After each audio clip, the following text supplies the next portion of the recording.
Hello, welcome back to the Cutting Edge Review. And in breaking news, The Undertaker, the dead man. The streak is over. Like Michael Cole said, he's a doofus. And there's been speculation all over the internet that The Undertaker was going to be returning for this year's WrestleMania. And who he was going to face was up in the air. I've told you guys in the last several videos. At first, it was supposed to be Sting, and then later on, they tossed the idea that Roman Reigns would be thrown in a triple threat match with Brock Lesnar and The Undertaker being in it. And then they tossed the idea that he might not show up and that he might be going into this year's Hall of Fame class, which already has Arnold Schwarzenegger, and and Randy Macho Man Savage, and rumored to have Ray Stevens in China. And so this is an earth-shaking moment that The Undertaker could be returning right after Fastlane.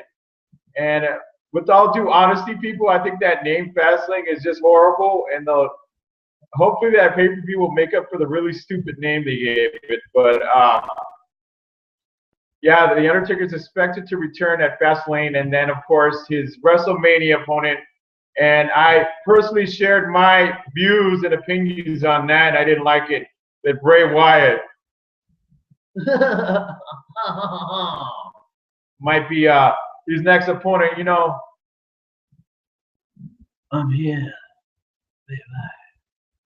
And I don't honestly, I didn't like that, and I still don't like it. I think it's a miscarriage of justice, and it's a stupid decision on an unestablished wrestler like Bray Wyatt. And so this is what we got. But then again,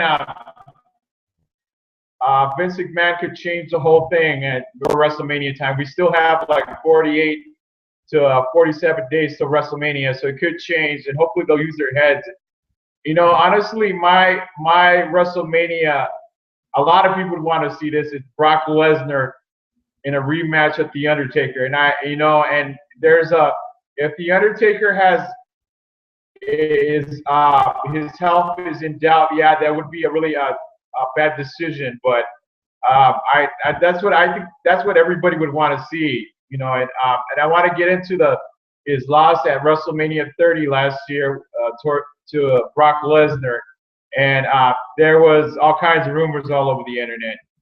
But finally, if you guys saw Stone Cold Steve Austin on the WWE Network's podcast, and Stone Cold asking Vince McMahon himself, what exactly, finally, do we know the reason that The Undertaker had and his streak was ended? And he had Vince McMahon, basically, this is all I've been hearing for the last, 3 or 2 years in WWE. What's good for business? Okay, I don't think that was good for business. Worst decision on Vince McMahon's part. Vince McMahon had told The Undertaker, basically in his own words, let's get back to the business. And there's nobody in the roster, and I totally agree on that. Nobody in the current roster that could possibly be the 21-1. Like Paul Heyman, be the 21-1. Brock Lesnar is the one. Blah. And I cringe when I think about that, and that's basically what happened. The Undertaker agreed with what Vince McMahon was doing to get back to the business. It was best for business, and I think that's a bunch of baloney. And another thing, people, I said a while back on a video that I did that I was a Christian, okay? You know what? I don't really have to cuss to be funny. I don't think I'm funny, actually, but you guys will make up your own assumptions on that. But I don't have to cuss or get my point across on any video I do. And I'm going to pretty much do what I think is best for business. What I want to do, in my channel. And this No, I just want to make that point very clear that I don't cuss, and I'm not perfect. I wasn't always a born again Christian here, and if you guys know, there's a lot of wrestlers, including Sting, who are born again Christians, and we try to walk that fine line between being a regular person and being somebody different. And I consider myself somebody different. But I just want to tell you guys that, that I don't cuss. I'm not going to say anything foolish or stupid on my channel, because I want to. Who am I behind closed doors? That's really what this is about.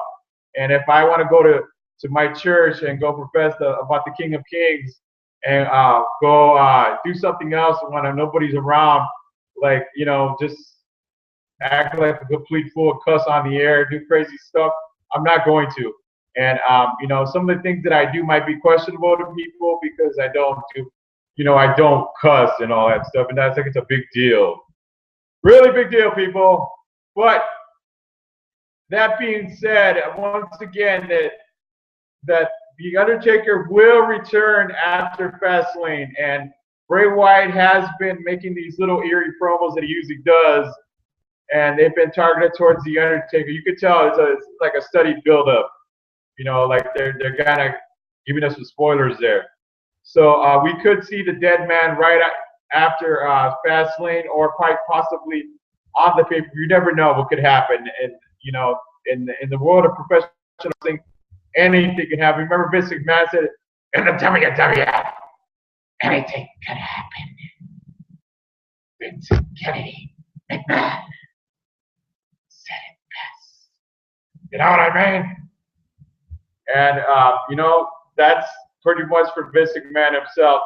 In the WWE, anything can happen. So you never know. But the Undertaker will be returning. He is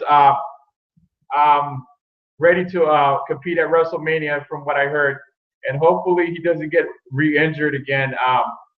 And once again, I just want to leave a little honorable mention and recognition to the dead man, Mark Calloway. And if you guys seen it on Twitter, Instagram, and pretty much everywhere on the internet, he's been posting pictures. Doesn't look in too good of a shape, in my opinion, but if he's cleared to wrestle, I think that's a great thing, and I hope God bless him, and I wish him luck. I wish him the best. All right, this is the Cutting Edge Review, and I am your reviewer.